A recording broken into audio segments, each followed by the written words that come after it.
అంటే అసంతృప్తి అని అర్థం. అంటే అసంతృప్తి అంటే ప్రాపంచిక విషయాల్లో మనం ఏమోని ఉద్యోగం లేదనో, సరి అయినటువంటి భర్త దొరకలేదనో, భార్య దొరకలేదనో, లేకపోతే సరి అయిన పరిస్థితులు లేవనో, సరి అయిన మనకు కావలసిన వస్తువులు లేవనో అసంతృప్తి ఒక రకమైన అసంతృప్తి. అటువంటి అసంతృప్తి అదంతాను సర్ఫేస్ లెవెలే. అలాంటి అసంతృప్తి కోసం ఇక్కడ మనం మాట్లాడటం లేదు.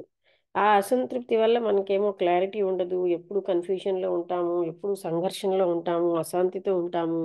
ఆనందం ఉండదు. ఎందుకంటే ఎప్పుడు మనకి ఏదో ఒక రకంగా అల్లక్కడ వాళ్ళకున్నది మనకు లేదా కారణి మన లేదా మనకున్న ఆహ్, చిన్నదేదో ఇది బాగోలేదు.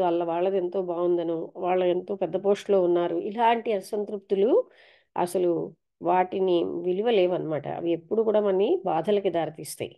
ఇక్కడ అసంతృప్తి ఏంటంటే స్వతసిద్ధంగా మానవుడికి పుట్టుక నుంచి కూడా ఒక రకమైనటువంటి అసంతృప్తి ఉంటుంది. అది ఏమిటి అంటే ఈ ప్రాపంచిక ఇది కాదు. నాకు ఈ ఉద్యోగం వల్ల ఏమీ తృప్తి లేదు. ఈ రకమైన భార్యాపిల్లల వల్ల లేదు. లేకపోతే ఈ భోగాల వల్ల లేదు. అన్నీ కాదు, కాదు, కాదని మనకి వాటితో సంతృప్తి చెందని ఒక అసంతృప్తి ఉంటుంది. ఆ అసంతృప్తే మనం అనంతత్వానికి, సత్యానికి దారితీస్తుంది.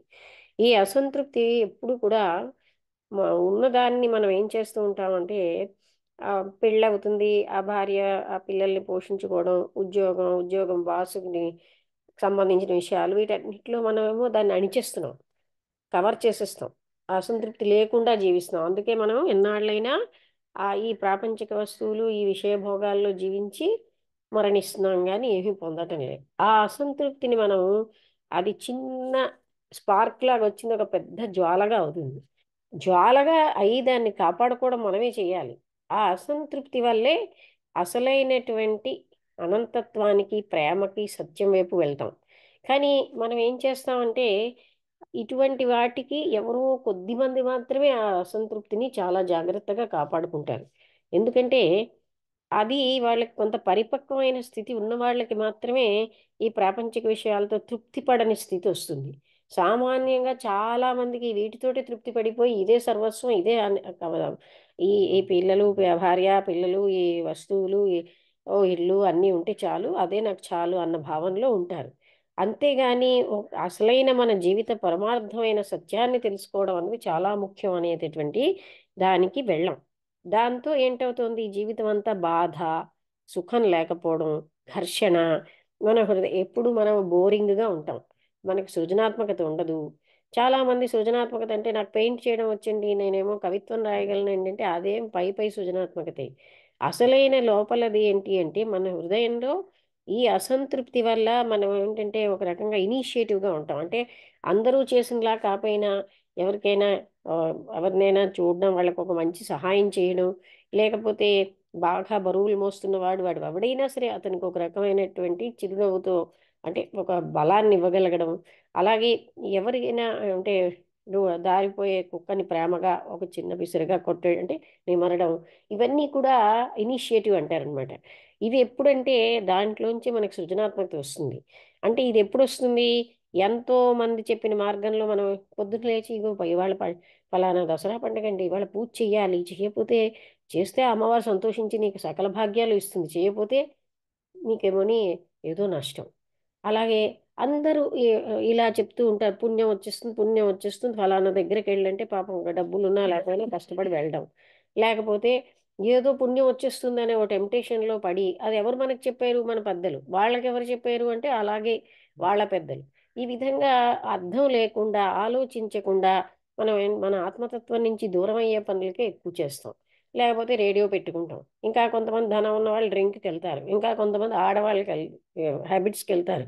కానీ ఎప్పుడూ కూడా ఆ అసంతృప్తిని కీల్చేయాలనే చూస్తారు గానీ, దాన్ని సమగ్రంగా మనం ఎక్కువ చేసుకున్న నాడే అది ఒక జ్వాలలాగా ఉన్ననాడు అసలైన సత్యం వైపు వెళ్ళగలం. అక్కడ ప్రేమ అన్నది మనకి ఉద్భవిస్తుంది. హృదయంలో ప్రేమ అన్నది ఉంటే ప్రతి సెకను సృజనాత్మకంగా, నిత్య నూతనంగా ఉంటాం. అందుకే చూడండి చాలామంది ఎప్పుడు బోరింగ్‌గా అనిపిస్తుంది. వాళ్ళు ఎన్ని రకాలైన ఎంతో ఉత్సాహవంతమైన వాళ్ళ దగ్గర ఉన్న వాళ్ళ జీవితం అంతా బోరింగే. అంటే వాళ్ళకి సృజనాత్మకత ఉండదు.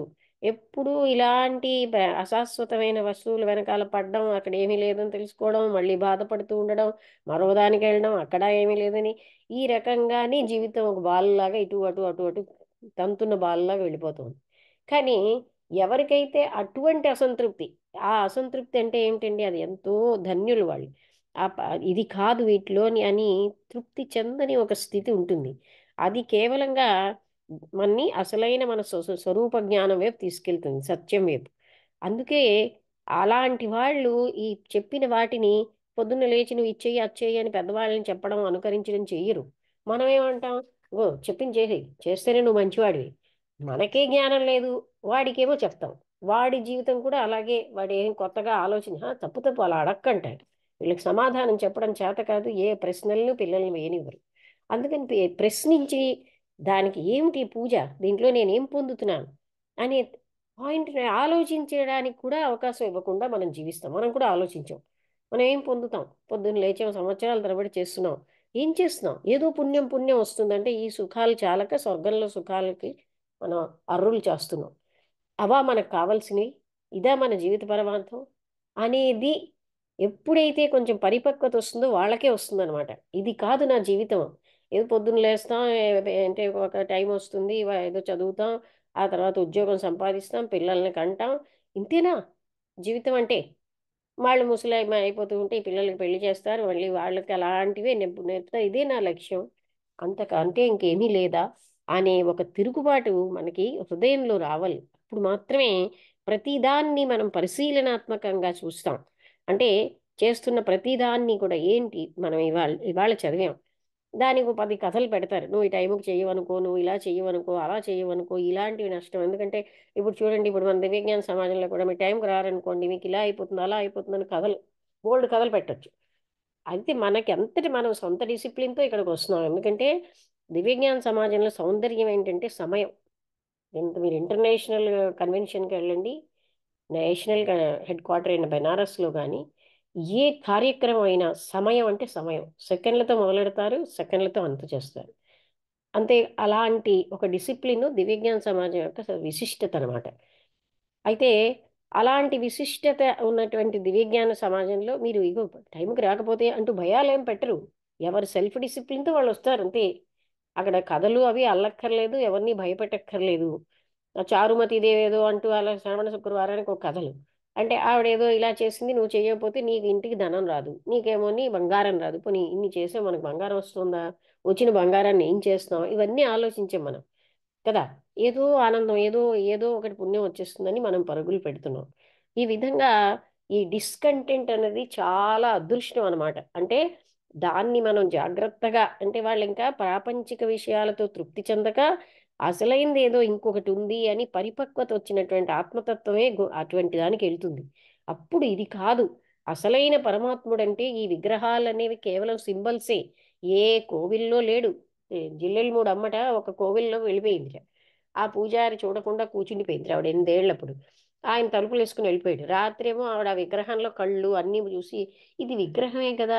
ఇక్కడ దేవుడు ఎక్కడున్నాడు అని చూసిందిట. అలాగా, అంటే మనకి అంత చిన్నప్పుడే ఆవిడ పరీక్షించే ఆ తిరుగుబాటు మైండొచ్చింది. విగ్రహం అన్నది ఒక సింబలే. అక్కడే అస్పృశ్యులెళ్తేవేంటి, అక్కడ దైవం లేడు కదా! దైవం మన హృదయంలో ఉన్నాడు. కానీ మనం ఆ దైవాన్ని ఎప్పుడు చూడకుండా, ఎక్కడ దైవం లేడో అటువైపు పరిగెడుతూ, జీవితం అంతా అందులో పెట్టేసుకుంటూ, మనకేదో వస్తుందని టెంప్టేషన్ కథలు నమ్ముతూ జీవిస్తున్నాం. మనకేం వస్తోంది దానివల్ల అనేది ఏనాడు మనం చూడం. మనం అంటే ఏంటి, శరీరమా? అసలైన జీవితం యొక్క లక్ష్యం నెరవేరుతోందా? ఇలా పరుగులు తీయడమేనా నా జీవితం? మనసుకు బంట్రోతుగా ఉండడమేనా? ఈ మనస్సే కదా అసలైన సత్యాన్ని తెలియకుండా చేసేది. అందుకని మనస్సును నిశ్చలం చేసుకోవాలి. ఆ మనస్సు నిశ్చలం చేసుకోవడానికి టెన్షన్లు ఏమీ కాదు, ఆనందంగా చేసుకోగలగాలి.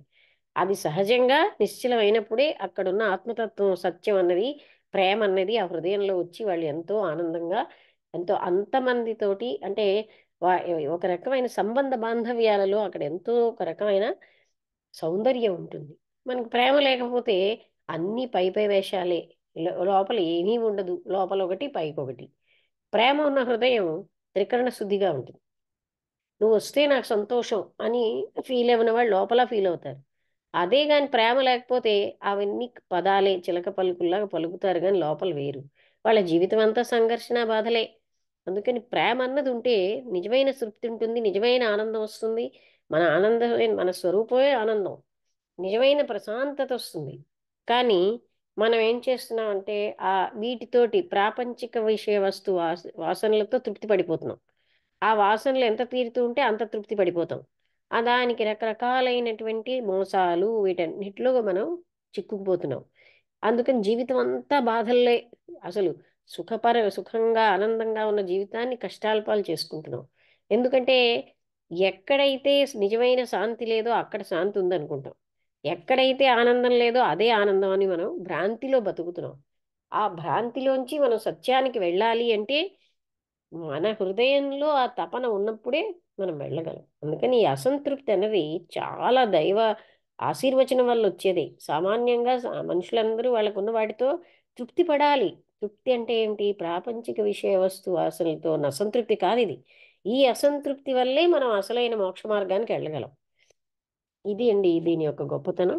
ఇక్కడితో నేను విరమిస్తున్నాను.